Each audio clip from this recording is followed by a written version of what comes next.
3 aliments à abandonner en urgence avant vos 40 ans. Nous entamons la deuxième partie de cette émission entamée il y a quelques semaines, il y a quelques mois, où nous vous mettions en lumière le tout premier de la série des 3. Et donc ce matin, vous allez découvrir le second aliment qui malheureusement fait partie des aliments les plus consommés par nos frères et sœurs. Et donc, venez découvrir les alternatives que nous vous proposons et surtout en quoi est-ce que ce que vous consommez à l'heure actuelle est définitivement problématique. C'est en exclusivité sur Nutrition TV.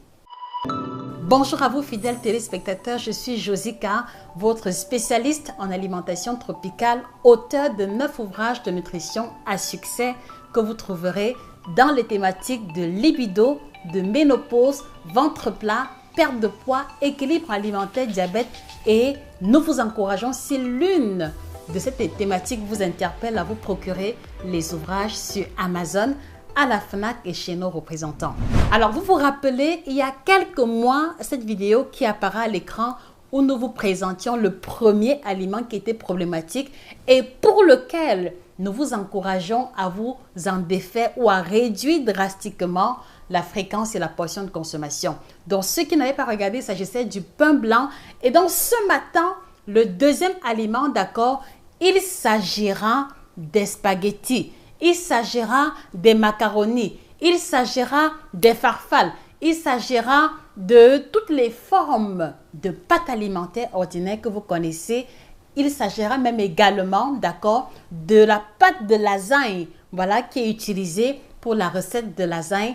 Il s'agit de tout produit qui découle, d'accord, des firmes de pâtes alimentaires qui sont fabriquées, une fois de plus, avec la farine de blé raffiné. Et donc, je voudrais, s'il vous plaît, vous inviter à faire un partage massif de cette vidéo aux amis, aux connaissances, aux étudiants, aux personnes qui vous entourent, qui sont accros aux spaghettis, qui sont accros au pain spaghetti, qui sont accros à l'omelette spaghetti chez Diallo. Elles doivent comprendre, d'accord, en quoi est-ce que cette consommation routinière est problématique et presque dangereuse pour leur santé si, bien sûr, elles n'ont pas encore atteint la quarantaine. Alors, l'élément majeur qu'il faut comprendre, c'est que, premièrement, l'ingrédient principal des spaghettis, des macaronis, des farfales, de toutes les formes que vous connaissez, c'est la farine de blé raffiné. Et rappelez-vous, c'est une farine qui est de caractéristiques T45, T55, qui indique très clairement qu'elle est extrêmement pauvre en vitamines et en sels minéraux. Et au-delà de ça, il faut aussi se rappeler que c'est une farine qui ne contient presque pas de fibres. Voilà pourquoi est-ce que la majeure partie des personnes qui mangent le pain blanc, qui mangent les spaghettis ordinaires à répétition, sont les premiers clients de la constipation, sont les premiers à être ballonnés et sont aussi ces personnes-là qui ont un taux de taille trop élevé, qui ont un gros ventre à l'issue justement du défaut de fibres que contient les pâtes ordinaires.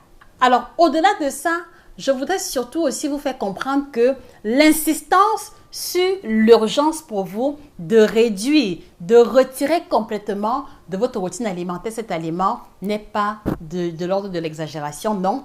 Mais c'est parce que vous devez comprendre que la tranche d'âge de 30-35 ans est l'âge charnière où on a atteint le maximum de croissance et où se négocie, fidèles téléspectateurs, la manière avec laquelle on va vieillir. Parce que c'est à partir de 30-35 ans que la courbe de croissance commence à diminuer, que commence le vieillissement, même si les effets ne seront visibles que 5, 10, 20, 25 ans plus tard. Et donc, il est important de comprendre que lorsqu'on a atteint le plateau de croissance, lorsqu'on commence déjà à vieillir, il y a une diminution, d'accord, du métabolisme. Il y a aussi une diminution, d'accord, des fonctions digestives. Donc, ceci veut dire que la manière avec laquelle votre organisme digérait un plat de spaghettis à l'âge de 15 ans, 20 ans n'est plus pareil à partir de 35 ans et ne le sera pas non plus quand vous aurez 40, 45 ans. D'où l'importance, d'accord, à partir de 30, 35 ans,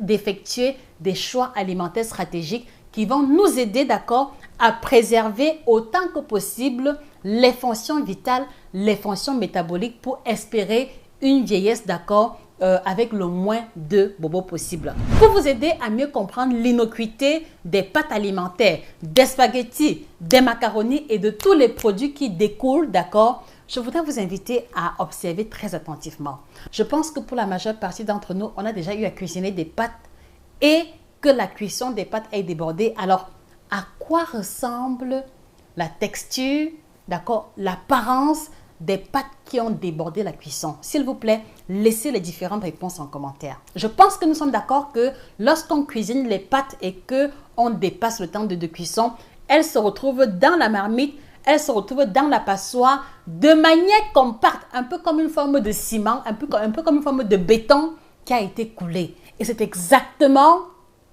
la même manière avec laquelle elle va se présenter au niveau de nos intestins, au niveau du tractus gastro-intestinal, chaque fois qu'on va en manger en très grande quantité. Et c'est la raison pour laquelle il est normal de se retrouver constipé, de se retrouver ballonné, de se retrouver à faire des gaz, de se retrouver avec un ventre anormalement gros à l'issue de la consommation des pâtes alimentaires. Est-ce que vous comprenez, chers téléspectateurs? Alors la question que moi je voudrais vous poser, vous consommez les spaghettis, les macaronis, les farfales, toutes les formes de pâtes, vous consommez les pâtes alimentaires ordinaires. Combien de fois en une semaine? S'il vous plaît, laissez la réponse en commentaire. Je vous invite très sincèrement à faire cet exercice parce que ceci vous permettra de vous situer et éventuellement de réaliser que la constipation, les malaises, le temps terne, la fatigue, les gaz à répétition, voilà, sont aussi ou peuvent prendre origine dans votre consommation élevée et répétitive des pâtes alimentaires ordinaires. Alors, le troisième élément que je voudrais souligner ici, c'est que vous allez observer attentivement dans notre environnement africain et de ce que j'ai pu observer à la hauteur de mes 11 années de service au sein de l'alimentation, c'est que malheureusement, la plupart des plats populaires, d'accord, qui impliquent la consommation des pâtes alimentaires, finissent par nous conduire inconsciemment à oublier de consommer les autres classes alimentaires tout aussi importantes. Je prends un exemple simple. Lorsque vous allez chez Diallo pour commander les spaghettis sautés, qu'est-ce que vous demandez? Vous demandez un plat de spaghettis sautés et puis un bout de pain encore et la mayonnaise. Mais ce que vous ne réalisez pas, c'est que quand vous associez au cours d'un repas le pain ordinaire et les spaghettis sautés, vous êtes en train de manger la même chose. Vous êtes en train de manger le pain chargé avec le pain. Est-ce que vous réalisez cela? Est-ce que vous réalisez que quand vous allez chez la vendeuse de beignets pour demander les beignets de 50, les beignets de 100 francs avec les spaghettis de 50, vous êtes en train de remanger la même chose sous une forme différente? Et donc, vous allez terminer le plat étant complètement bourré, étant complètement rassasié. Et vous n'allez même plus vous rappeler que vous devez consommer les légumes ou que vous devez consommer les fruits. Je vais reprendre d'autres combinaisons. Il y a par exemple des personnes qui mangent le bâton de manioc avec les spaghettis sautés. Il y a parmi vous des personnes qui associent au cours d'un même repas les spaghettis et le riz blanc avec la sauce tomate. Il y a parmi vous des personnes qui vont faire les pommes de terre sautées avec les macaronis en oubliant que vous êtes en train d'associer deux classes alimentaires de la même famille et que ceci n'est pas optimal, ceci n'est pas intelligent ou ceci n'est pas une façon intéressante, d'accord, de manger de manière équilibrée. Alors, la question que moi, je voudrais vous poser une seconde fois, chers téléspectateurs, d'accord, avec quoi associez-vous en général votre consommation de pâtes? Avec quoi combinez-vous en général votre consommation de spaghettis, votre consommation de macaroni? Ceci est un indicateur puissant et je veux pouvoir vous répondre individuellement en commentaire à la lumière de votre participation effective. Parce que l'autre élément que vous ignorez, c'est que essayez un peu de faire une rétrospective sur les 3, 4, 6 derniers mois. Vous allez vous rendre compte que chaque fois que vous mangez, par exemple, un plat de spaghetti sauce tomate, d'accord, avec un morceau de viande ou de sardine ou de poisson, d'accord, très rarement, ayant l'estomac plein, vous allez vous rappeler de manger les fruits. Chaque fois que vous allez manger, par exemple, spaghetti sauté avec tomates, avec sardines, très rarement, vous allez vous rappeler de manger un plat de crudité ou de manger une salade de fruits. Et c'est en cela que la consommation des pâtes alimentaires n'est pas optimale au-delà du fait qu'elle n'a aucune valeur ajoutée sur la santé humaine. Alors, je voudrais aussi vous encourager à trouver des alternatives et au niveau des alternatives, on a par exemple les pâtes alimentaires complètes de coloration sombre, de coloration marron qui, à l'opposé des précédentes, va vous apporter des vitamines en complexe B qui sont très importantes pour la santé nerveuse. Elles vont vous apporter beaucoup plus de fibres. Voilà pourquoi est-ce que les pâtes complètes ne constipent pas et facilitent plutôt la digestion. Et troisième argument, elles vont vous rassasier beaucoup plus rapidement que les pâtes alimentaires ordinaires. Et il me soit aussi permis de souligner que les pâtes complètes vont apporter beaucoup plus de magnésium qui est le sel minéral antifatigue. Et donc, vous pouvez être certain que si vous êtes un étudiant, si vous fournissez beaucoup d'efforts intellectuels, le fait de consommer un plat de pâtes complètes sautées avec des légumes vous garantira un apport constant en énergie à l'opposé des pâtes alimentaires ordinaires qui vont vous donner un pic d'insuline et puis maintenant, vous créez une baisse d'énergie 2-3-4 heures plus tard après consommation. Voilà, et pour vous aider également à mieux réaliser le contenu de mon propos, voilà, je voudrais vous poser une question un peu personnelle, d'accord? Et ce serait intéressant que vous puissiez y répondre même à votre niveau sans la mentionner en commentaire. Donc, alors, essayez de regarder au bout d'un mois, les amis, vous mangez environ combien de grammes de pâtes? Parce que moi, je connais des personnes qui font le spaghetti sauté 4 fois par semaine et qui vont utiliser le paquet entier de 500 grammes. Ça veut dire qu'il y a des personnes parmi vous qui consomment 2 kg de farine de blé, d'accord, par semaine. Et quand vous faites le calcul, au bout d'un mois, c'est pratiquement 8 kilos. Et j'ose croire qu'il y a aussi parmi vous des personnes qui peuvent atteindre les 10 kg par mois. Alors, 10 kg, est-ce que vous pouvez essayer de matérialiser visuellement, d'accord, 10 kg ou même seulement 5 kg de farine? Où va cette farine? C'est la question que vous devez vous poser. Alors, je vous ai donné un exemple précédent de voir les pâtes alimentaires qui ont été cuisinées et voilà et dont l'eau a débordé qui devient sous forme de pâte. Donc, essayez un peu de vous dire que si je prépare les pâtes et que en les mâchant, elles se retrouvent pâteuses au niveau de mes intestins, qu'en est-il s'il s'agissait de 5 kg ou de 8 kg ou de 10 kg? Donc, avant de dire que vous ne savez pas pourquoi est-ce que votre ventre est gros, avant de dire que vous ne comprenez pas votre ventre, avant de dire que votre corps est bizarre, rappelez-vous, d'accord, de la somme, de la quantité de farine de blé raffinée que vous ingérez au quotidien. Maintenant, si on prend maintenant le cas des personnes qui associent et le pain blanc et le spaghetti, d'accord, vous voyez que le quota est encore beaucoup plus important, d'où justement l'importance vraiment de travailler à réduire drastiquement la portion.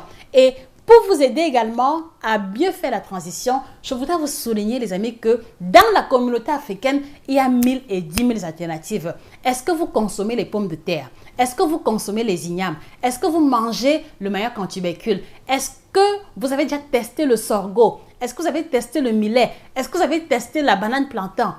Est-ce que vous réalisez la richesse alimentaire qui est la nôtre et qui devrait pouvoir jouer le rôle d'alternative saine en remplacement des spaghettis, en remplacement du pain blanc, en remplacement de la farine de blé raffinée? Parce que je vous le dise très clairement, quels que soient les tubercules que vous choisirez, quelles que soient les céréales que vous choisirez, au nombre de celles que j'ai listées, elles sont beaucoup plus nutritives que la farine de blé raffinée. Alors, qu'est-ce qui vous retient de manger les pommes de terre le lundi, de manger l'igname le mardi, de manger la banane plantain le mercredi, de manger la tubercule de taro le jeudi, de manger du riz complet le vendredi et le samedi de décider de faire une journée végétarienne où ce sera essentiellement les légumineuses et les légumes? Qu'est-ce qui vous retient de faire cette combinaison en une semaine? Alors, je vous encourage, d'accord, à l'écoute de cette vidéo, de vous lancer à vous-même un challenge personnel où vous allez décider de passer un mois, de passer 30 jours sans toucher à la farine de blé raffinée. Qu'il s'agisse du pain ou des pâtes, voilà le challenge que je vous suggère. Et je vous assure que prenez sur vous de faire ce challenge et d'utiliser les alternatives de remplacement que je venais de vous lister. Et vous allez expérimenter un mieux-être qui indiquait très clairement que beaucoup de vos malaises trouvaient provenance dans la consommation de farine de blé raffinée, à l'occurrence des spaghettis et des macaronis. Je vous encourage également, s'il vous plaît, à faire un partage massif de la vidéo aux amis, aux connaissances, aux proches, dans les groupes WhatsApp de famille, d'accord, groupe Telegram où on parle d'alimentation, dans les groupes de famille où il y a beaucoup de personnes qui consomment énormément le spaghetti et le pain pour que ceci les aide à prendre conscience et à effectuer la transition. D'accord? Si l'on part du principe selon lequel prévenir vaut mieux que guérir, si l'on part du principe selon lequel l'excès de farine raffinée, l'excès de glucides peut conduire au diabète qui est une maladie qui ne se guérit pas, vivement les amis, que les personnes diabétiques qui vous entourent, qui souffrent au quotidien, que les personnes en surpoids obèses qui vous entourent, soient le facteur déclencheur qui vous pousse à effectuer la transition définitivement.